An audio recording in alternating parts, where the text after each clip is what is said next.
If you're thinking that you want to take that action step, why wait? Book your session right now. Go to liberateyourself.com, click on either Liberate Hollywood or Liberate Emporium, see our amazing practitioners and who resonates most with you. And then book a session via Skype, phone, or in person. We're here for you, and it's your time to start creating your life.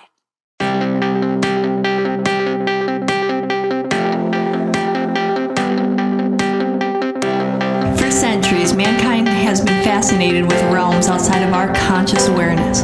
Through a series of interviews with practitioners, guest speakers, and experts, Liberate the Podcast covers all that and more.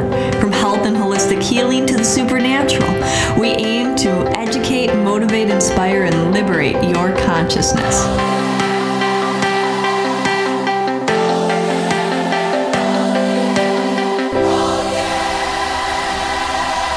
Hi, welcome to another episode of Liberate the Podcast.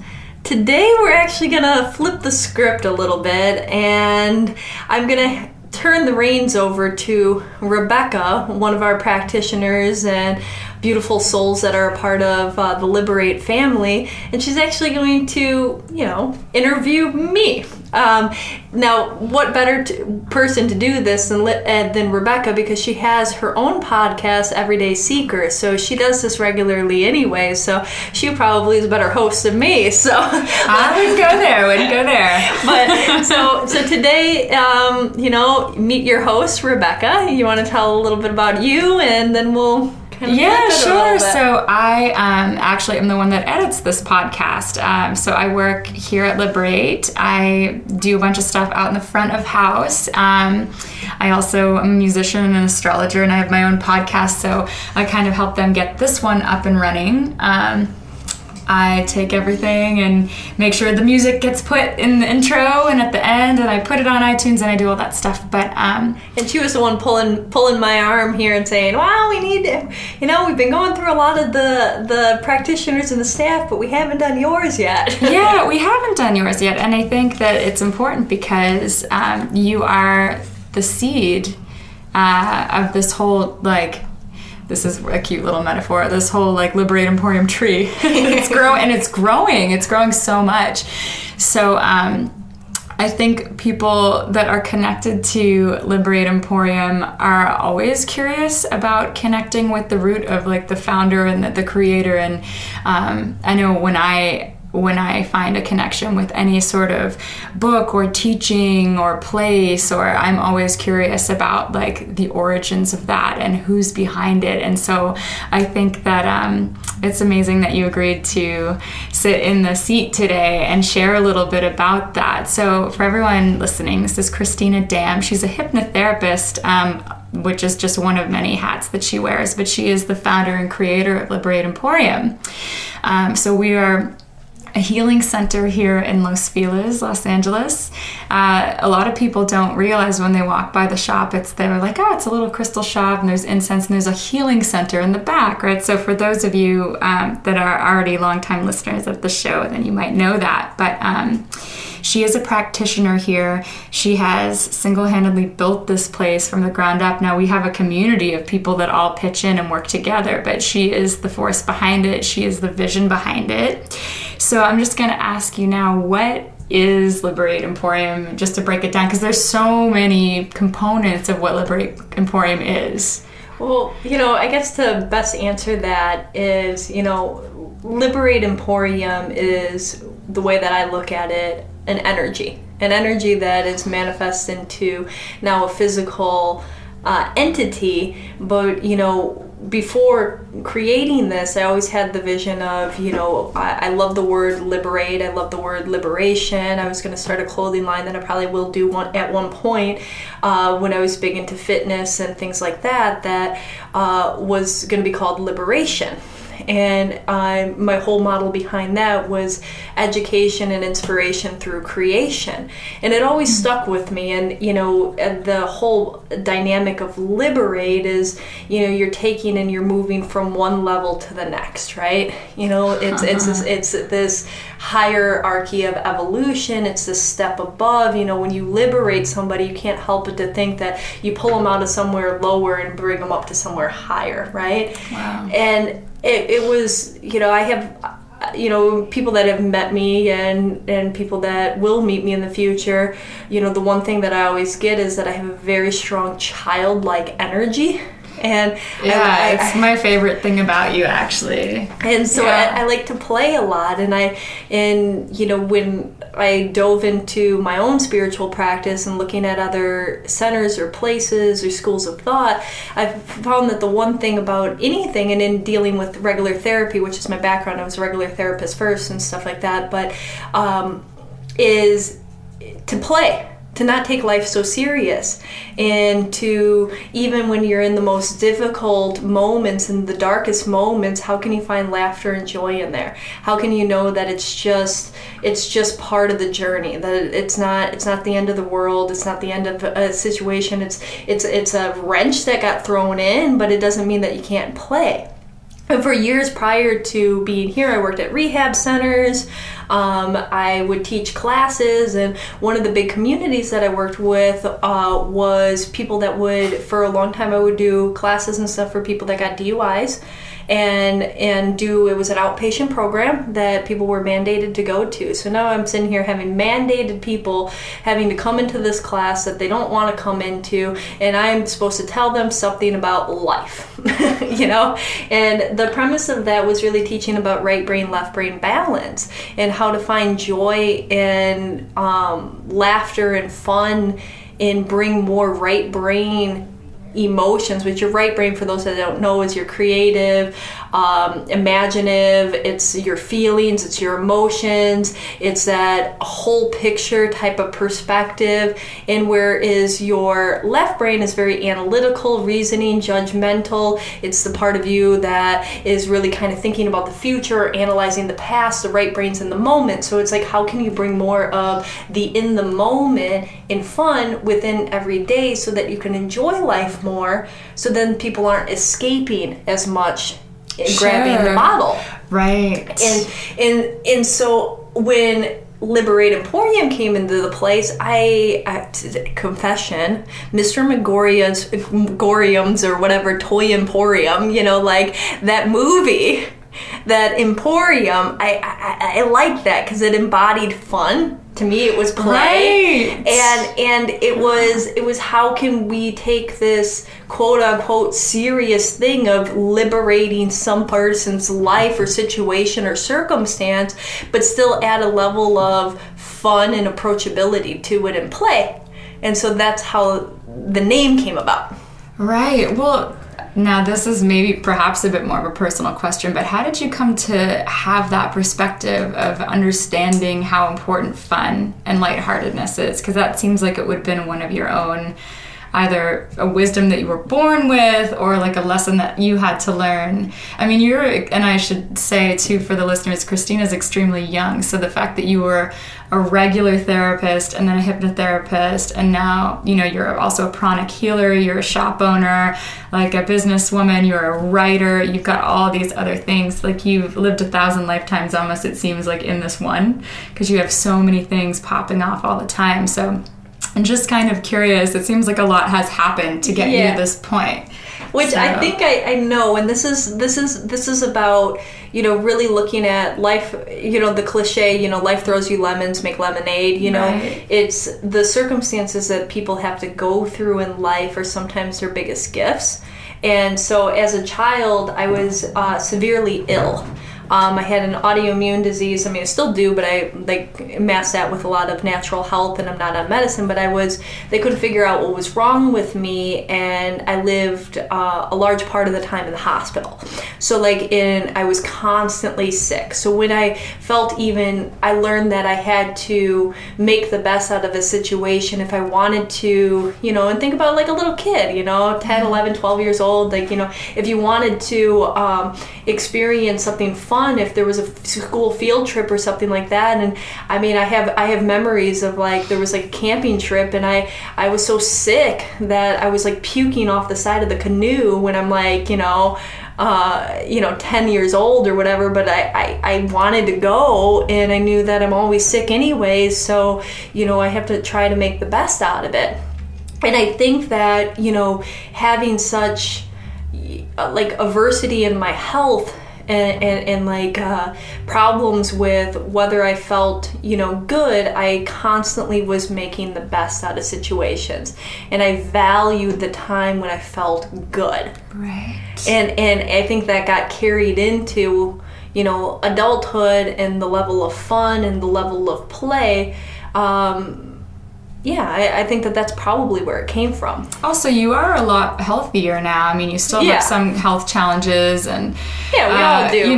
But so maybe you're making up for a bit of lost time too, right? Yeah. Like all that stuff that you didn't, get to enjoy when you were a kid. Yeah, wow. And so I think that also pushed me to want to do more at a more rapid pace. Yeah. Because it's like, okay, if I felt good for, a little bit, I would have to push through to get that project done or to do that thing. And like, so it was like these short spouts. Like, you gotta get it done now. Or you're one of the most ambitious people I've ever met. Like at any given moment you have more projects on the go and each one of them you're so passionate about, like so excited about, like each project you have. So for Liberate Emporium, we are a healing center. We offer many different healing modalities. We are a shop also. We're working very hard on having an online shop because we want to offer we want to have everything that we offer available to anyone, anywhere in the world, ultimately. But what is the vision of what's the mission of Liberate Emporium? So you talked about it being, a lighthearted environment and a place of healing, but I'm just curious if we can elaborate a bit.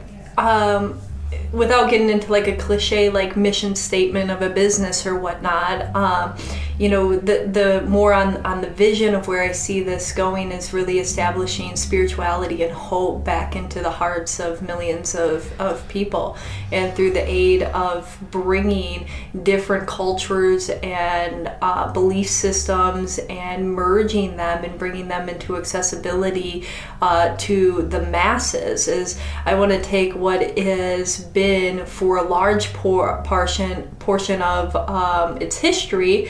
The spiritual movement is becoming more mainstream now, but for a long time it was, people either gravitated to an allocated religion, and then there was a few outliers that wanted to gravitate to a belief system, but didn't maybe resonate with the rules or the regulations of of a certain religion. Right. And then now, though, you have the separation, I think, for the biggest separation people have from belief systems in history. And it's in having something to believe into that really gives us some motivation to continue life, gives us meaning in life. And I think now more than ever, with what is going on in the world, people need something to grab a hold of. And the beautiful thing is every religion, Hindu, Buddhism, Catholicism, Judaism, like they all have these beautiful nuggets of teachings and lessons and benefits that, maybe you don't have to follow one, but you can take those beliefs and you can take those artifacts and you can take those symbolisms and now allow for the average person to just have something without having to call it or name it or claim it. Yeah. One of the things that I've that's been just impossible to miss for me, because I'm in the front lines, I'm out in the front of the shop, and I greet everyone that comes in for their healing sessions, and I also greet everyone that comes into the shop, whether they're looking for incense or whatever they're looking for. It became really apparent to me a few months ago when we were hosting a full moon ritual in the shop, and this is a place of refuge for people, similar to how maybe a particular religious building may have been in the past and still is for some people, but like people were coming into us like we were a church, and they were coming in looking for something that they couldn't get anywhere else, and it's a universal acceptance. Like I felt I just kind of stood in awe as I watched you and Doreen like saging people and just holding space for them when they came in with whatever they needed help with. And so, of course, full moons tend to be like really intense energetically. So we had like a lot of people in the shop that day. But it's that way on a daily basis when people are coming in here. And there are a lot of other shops in the world, and specifically in LA, that have, you know, spiritual merchandise, and they offer readings and spiritual counseling. But one thing that also always struck me was how you would speak about how you wanted to be more than just offer more than just readings, right? So it's really important for us to have a healing center and be able to offer healings as well. Well, yeah, like in the beginning, you know, when I first opened, I slowly started to add readings probably pretty quickly after I opened. But when I opened, I do hypnotherapy and energy healing, right? You know, and so I don't do readings. Do I know how to do readings? Can I channel? Yeah, but that's not necessarily something that I do. Do I see the value in them? Yeah, I think that they can give people guidance and clarity and insight, but, you know, the mission had always been how to create more of a healing and transformation. And even if somebody is getting a reading, it's not about just sharing information. It's helping somebody move beyond and assimilate the information that they're given, and to kind of help them forge a path into the way that they want to go. Right, so it's action oriented. It's action orientated. I want the reading to be very, you know, empowering, uplifting, for work to be done, for, you know, healings to be done, even in the midst of whether they're getting, you know, a clairvoyant or a tarot reading, or whether they're, you know, getting a healing on a table. It doesn't matter that I want a healing to occur, you know, right. and to liberate somebody above. And so where I see that going is that, you know, I would love to, you know, and as we're working on, expand. You know, I think we have a cute little place that we have here, but opening maybe a couple other locations that are a little bigger that can maybe serve as that community refuge. I don't know that I would ever classify this place as a church, but almost as the same feeling of it, where you could come in and you could hear, you know, maybe morning. It could be a place that people come to hear some kind of lecture on the challenges of spirituality, or this or that, or life lessons, and, you know, more along the lines of a school. And I've shared this with you before, Rebecca, but like, I always had the vision of creating the U University, you know, and where it was more than just spirituality, but also practicality, right? You know, like finance classes and this and business, you know, all the stuff that we can be, that stress us out in our everyday life, that keep us from being our divine light, you know? Like if people knew better how to budget and take care of their financial like obligations, and they were on top of things, maybe they wouldn't stress when it came to, you know, the end of the month, or when they had bills that were due or whatnot, you know? Yeah. Sorry, we have a little adorable little dog named Piggy in here with us, and she's keeping us company. She's digging at one of the pillows on the massage table here, so... Yeah, I mean, you have quite the vision for the future, because there's huge ideas, and even the stuff that you do as a writer really has a deeper message. I don't know if we're allowed to talk about any of your projects or if they're top secret, but I know that as a writer, you've written several scripts that have extremely spiritual messages, as well as being lighthearted and fun. And so you basically...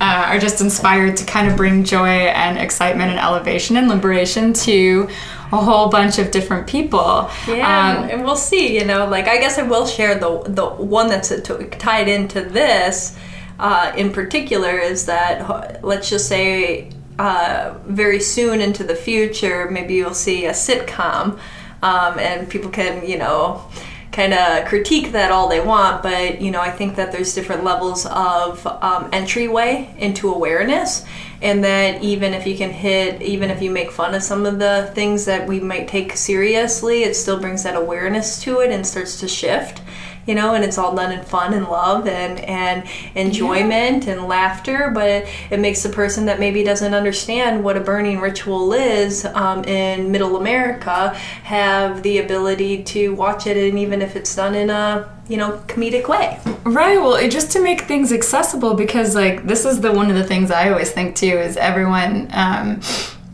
a lot of people in the New Age are always wanting to ascend and go higher. And I'm like, well, we're still in the third dimension, and that's God too. Yeah. So even for people that walk into the shop, that aren't looking for readings and healings, and they just want to buy incense, or most of the time they just come in because they like how it feels in the shop, and there's no matter where somebody is or how deep they want to go, there's something there's no judgment here. So if you creating the sitcom and just being in popular culture, being in the world is quite a spiritual mission, you know, an extremely spiritual mission, because it's reality. It's not trying to escape from anything. That's actually we're here, and it's all divine. It's all divinity. We're the real life Hogwarts. Yes, we so are. And that's where I want us to get to is maybe that dynamic of a huger space and location, and also I mentioned just casually, but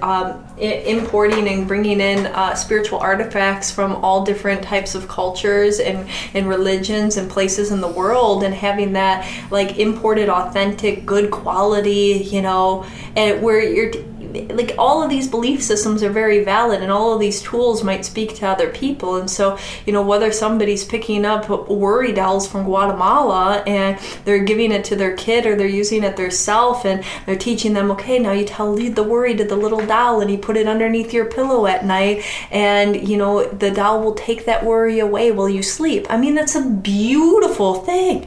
Yeah. Regardless of whether the person that you believe that the doll is having anything to do with that or not, this is a simple act of doing it and speaking your worry and letting it leave you is having a healing effect. Yeah. It's love. It's love. It's a demonstration of love. I always tell people, when they come in and they want to buy a candle or something like that, and they're like, well, does this really, have this magic hooey-wooey stuff on it? Will this really work? And, it's okay, you can either believe that it's connecting into the angelic realms and the different assistants, and that you're being supported, and that's actually a direct channel. And even if you don't at all, the sheer notion and the science behind, if you put an intention out there and every time you see that candle you're reminded of that intention, you're starting to reprogram your unconscious mind, and you're starting to create for that to manifest in reality. Bottom line, go see a movie. You're gonna see billboards for the movie everywhere. Want to buy a new car, and you look at that kind of car, you're gonna suddenly be driving next to them everywhere you go. And it's that is insanely true, by the way. And so if you light a candle and you hold that belief system, either way, no matter what somebody's belief system is, either way it works. Yeah, I mean, not to detract, but I just want to give an example of that, because there's this book, E Squared by Pam Grout, that even talks about these types of people doing experiments to verify what you just said. And one of the experiments was to look for a color car, that's not super common. So just to look for it, because it's neutral, so you don't have any emotional attachment to it, so you're not pushing it away with wanting it to happen so bad. And I picked a pink car because I like a challenge, and it took me so long to see this car because I was so attached to seeing it. And then once I let it go and forgot about it, I started seeing pink cars everywhere I went, real pink cars. Then one guy moved into my neighborhood and parked it in front of my house every day, and I was just like, you gotta be kidding me, because it's not that easy to see these things. And so the power of the subconscious mind is huge, and I know you deal with that a lot, because hypnotherapy is, I don't know if we would say it's your primary modality. That's what it seems like here at the shop. Your sort of chosen method at this point for helping others heal, although you do pranic healing as well. But you gave a really powerful community workshop on that, hypnotherapy recently, and maybe you'll be even offering certifications for that at some point. I know that's all speculation, but... we actually, speculation aside, we will start to, as we create this into a more feel of school and energy around even broadening our courses, we will be starting to... do certifications for other things as well. So certification for NLP, which is neuro-linguistic programming, certification for hypnotherapy, certification for, astrology or this or that when we find the right people and the right fits. And, the only thing that has why it's hasn't happened yet, as Rebecca had said, I have a few other businesses and projects. so this is like my I mean, they're all my hearts, they're all my passions, but I really love it all, and I'm honored and blessed. And I mean, don't get me wrong. I mean, we all struggle with our dark days and dark nights of the soul, and me too. But I'm really fascinated by all the elements of life and what you can do. And I think seeing clients for years, I mean, I must have seen over 10,000 hypnotherapy clients, if not more, different individuals, not how many times I've seen them. Then, I'm talking in the hundreds of thousands of sessions here. I mean, like over a period of 10 years or so, it boils down, but every client you're working on, you're reprogramming your own mind too. Wow, that's deep. And so you're getting a healing every time you're giving one. And so I started to have my own limitations and thoughts and things like that. But I think one of the only reasons I'm as ambitious as I am is I don't see the ceiling. Right. I don't see that something can't be done. I'm blindly ignorant. You have Jupiter in the first house as the astrology nerd. I'm like, your huge vision. It's amazing. But it drives Rebecca crazy though. I can't be. I want to do 15 things at once and then nothing gets done. No, but it doesn't drive me crazy. I will say that I'm like more of a single focused person. But that is your brilliance, and I've said that to you before. Is you have the space for all of that, which is like the gift, because we wouldn't have this place if it wasn't for that. Yeah. You see what I'm saying? So it is really, really special. And I am curious because you shared a few minutes ago about being sick when you were a kid and how that has really impacted how you use your time and your whole perspective on life and what's important to you. But there's a lot of other people that may not have found a spiritual path quite like yours, just based on an experience like that. You have a very profound, deep spirituality that's sort of very open and accepting, of course, because you've created this place here, which is room for everybody, all creeds, all people from all walks of life. But can I ask a little bit about how you found your own spiritual path, or how you would describe your own personal spiritual path, your own personal spirituality? Well, I think I'm always been curious on many different fronts. But I would say that I was that spiritual, at all growing up. I mean, we got raised in a very Catholic, family. Like most of my sisters all went to private Catholic school. I didn't. I went to public school. So I mean, my parents were very close with the priest, and he would come over for dinner, and it was like that kind of thing. And I think for those that are listening, or that I'm gay, youngest of 6 girls in my family, and I'm just a little different. And not that like my family has fully rejected me or anything like that, it's not the case, but I think just being a little bit different and having a curiosity for yourself and diving in led me to probably studying psychology. And I also have a sister that's mentally ill. And so she suffers from dissociated identity disorder. Most people know that as multiple personalities.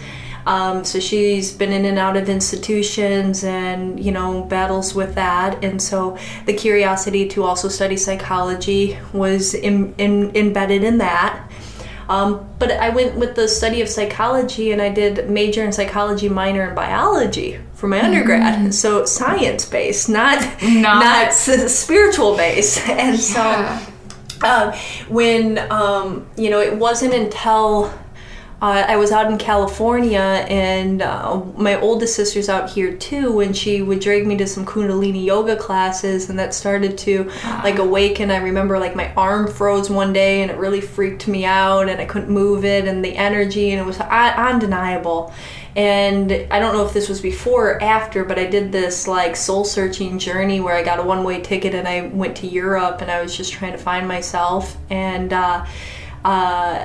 in my exploration between countries and different places, and I had joined a tour group for a little bit of time, and I went on a couple different voyages in that to some places that maybe I wouldn't have decided to go to, but I went, and some of them were spiritual places, like going to see the baby Jesus of Prague, and all of these, and doing, a cathedral tour within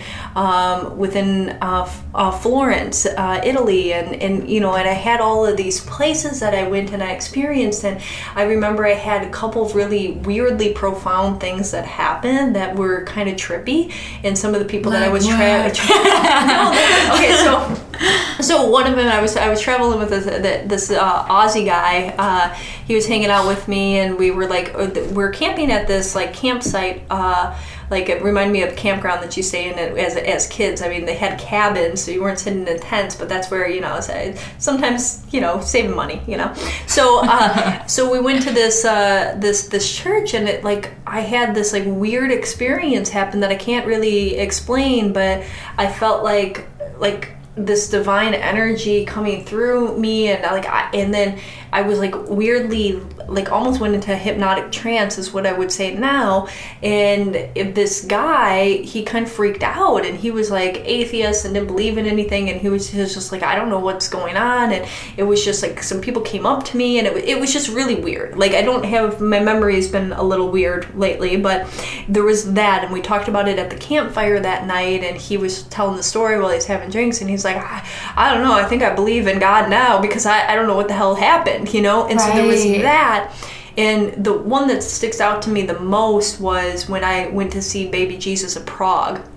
So you've been before this place where the baby Jesus was, and I started to just bawl hysterically. I bent down and kneeled, and I started to bawl hysterically. I couldn't open my eyes, and I heard, "It's time to do what you meant to do."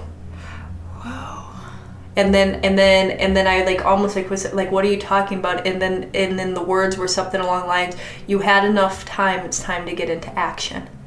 And I'm who the hell is talking to me? And what's going on? But I couldn't also avoid the thing, and this was after the church experience. And so then I come back shortly after that. Maybe I spent another month over there. I don't know how long I was over there.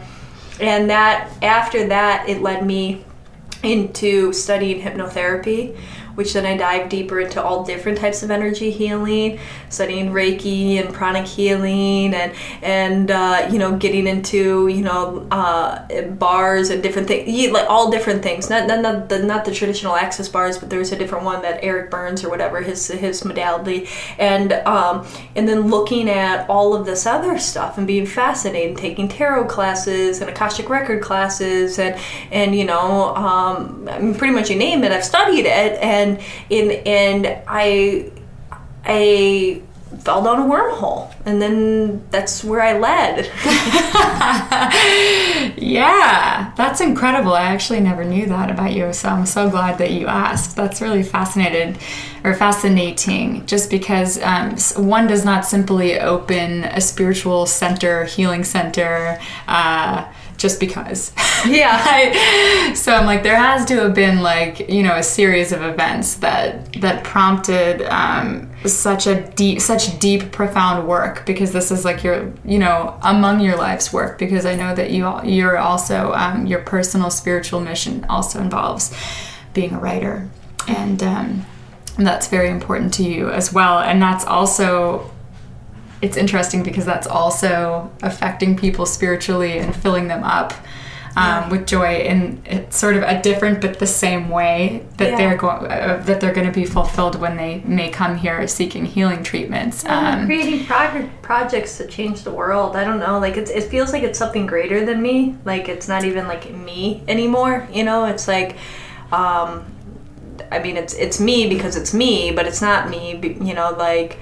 I have a tech company that will launch soon, and having people be more connected to nature and the world and travel more, and hopefully so that they become more aware of the world, they can take care of the world. And then that has a cartoon series and a feature film franchise that teaches kids about the world, because it's animation and live action, but it's also teaches kids about the power of their minds and belief systems, not getting into too much, but I can't stop. You're doing the spiritual work through the entertainment business. Yeah. In addition to actually owning a healing center and shop too. That's powerful because everyone is, but not very many people are aware that they're doing it. So you're very consciously acting as a healer in the creative field in the world. But it's powerful. But it's, again, it's a force figure. I can't help but to think that those voices, whatever that is, that, they're helping me, and guiding me. And, that's where, if people hear me talk, like I often will still bring the skepticism of the scientific approach back into it. So even in saying that, I'm justifying that, and looking at, that's, somebody can say, well, you're motivated, or you have this, but then I look at the connection instead of just saying, Yeah, you have a science background. You have a well-functioning rational mind. And then also the understanding that there is something bigger based on personal experience, Yeah, there's something, and what that is exactly, we're still, but there's something. And there's something for all of us, and there's the same fire that can be lit into everybody to, live and be and do, their life work and their missions, and that might change from one year to the next, and that's fine too, but that's what hopefully this space is about, is connecting people back to their self, so that they can be free to be their self. Because I think the number one issue that I've seen throughout the years is people's inability to be their self. So they have to do this or act this way, or they're worried about this person thinks, or their parents' approval, or whatever. Even, older people like it. It doesn't matter.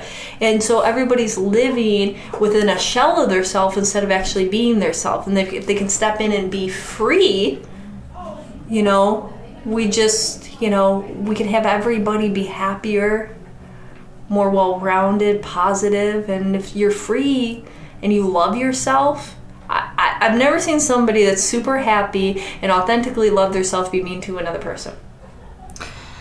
Yeah, neither have I, actually. It's the bullies in school that dislike themselves the most that are the most critical, right? So imagine if we could create a world where people feel free to be their true self. Would there be war going on? Would there be hatred? Or could we have understanding of differences in religion or beliefs? Could we settle arguments over territories or resources? Could we come to some kind of conclusion instead of blowing up bombs and putting gas on children? It just doesn't have to be. But people are so out of touch with their identity that's what we're breeding, is this world of that people would rather kill each other over a fucking iPhone. Yeah. Really? An inanimate object that got sold to you for marketing and propaganda that you may or may not, really need? Yeah. Let's have everybody have 10, 10 of this and 2 of that and 4 of that. For what? And when you find that acceptance and happiness, you find that you need less to prove yourself to the rest of the world. Yeah. I'm sorry. I'm just like, this is like, I'm so excited that we got here in this interview, because I think that's so powerful, and that's like your personal, it seems to be like one of your personal deepest understandings of God or the divine or what that is, and to just wanting to bring everything back in, and then also like what you want to do in the world to help everybody else do that. Yeah, and animals. And animals with Piggy and Chewy, our store angels / mascots here. Yeah. Wow, that is extremely powerful. And it's interesting because I was talking with Paul, one of the other practitioners here, or maybe it was Paul and Julian this morning before you came in, just about how it may or may not, it may be different for each person what brings them back in, which is like part of like the openness of this whole environment and why you have so many different projects going on, because that's how you reach so many different people. But you reach them by being your authentic self too, and being connected to who you are. So one of the things I always do on my podcast actually is ask everyone if they had one message to share with others today, what that might be. And so I know that there's a lot that you just said, but if there's one thing that you would want people listening to this right now to hear today. I guess piggybacking on what I just said is that, we all have, to allow yourself, give yourself permission to be you. Who else are you waiting for? What time are you waiting to do the things that you wanted? I always look at that people have these passions, these desires, these things that they say one day. And they put it off to the side and say, one day when I have more time, when I have more money, when I have more resources, when I have more freedom, when I have more whatever, when I'm older, when the kids are older, when this happens, or whatever the case may be. And it's a valuable nugget of something that brings you tremendous joy and happiness. It doesn't have to be something that is like a business that you do. It could be a hobby that you want to explore. You might always say, like, one day I'm going to study martial arts, and one day I'm going to, it's one day I'm going to hike every hiking trail in Los Angeles. It's these things that like make your heart sing, which is the true you. But what we've done as a society and individuals is we move it over to the side of our head, and we say, out of our vision, and we say, it's off over to the side, and then somehow it gets stuffed in the back. But I challenge people to look and say, what is that one thing that makes your heart sing more than anything else? And that one thing that you've been looking forward to being able to have, whatever that X time, money, resources, availability, whatever that is, and pull it to the front and take action. One of the ways to change is just by doing. And say, okay, so what do I have to do for this? And don't mind that little monkey mind voice will come in, and then it'll say, but I can't do this, or I don't know if I can afford to this, or I don't know how I'm going to be able to take off time for work to go over to, South Africa, or I don't know what, I don't care. Or what if it doesn't work out? What if it doesn't work out? The perfectionism is the worst. I guarantee if you take a couple steps forward, magic will happen. And if you just start planning and doing, you're taking and you're doing your big bucket list item today, not one day.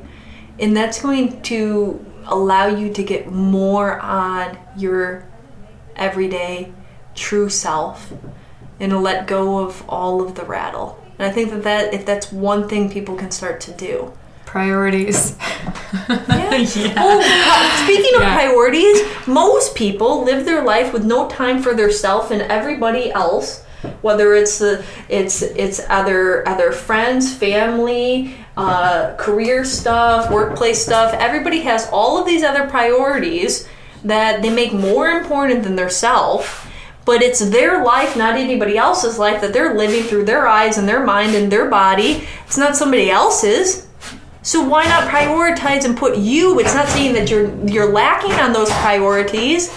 It's not saying that you don't want to do those things. It's just rather saying, okay, what can I do for me each and every day to show that I'm important? Yeah. No, I mean, exactly. So, you are the priority. Sorry, we have some fun little puppies in here doing some cute little snorting. I'm not sure what smells so good all of a sudden, but they seem to be prioritizing what's going on outside the door. So I guess that's a good place to wrap up. Yeah, then. no, exactly. Is there anything else you wanted to share that you didn't get a chance to speak on? No, I mean, I think I would love to do something on hypnotherapy one day, and the power of your unconscious mind and your belief systems. But for today, if there's anything else you think, otherwise... Yeah, well, thank you so much for sharing a little bit more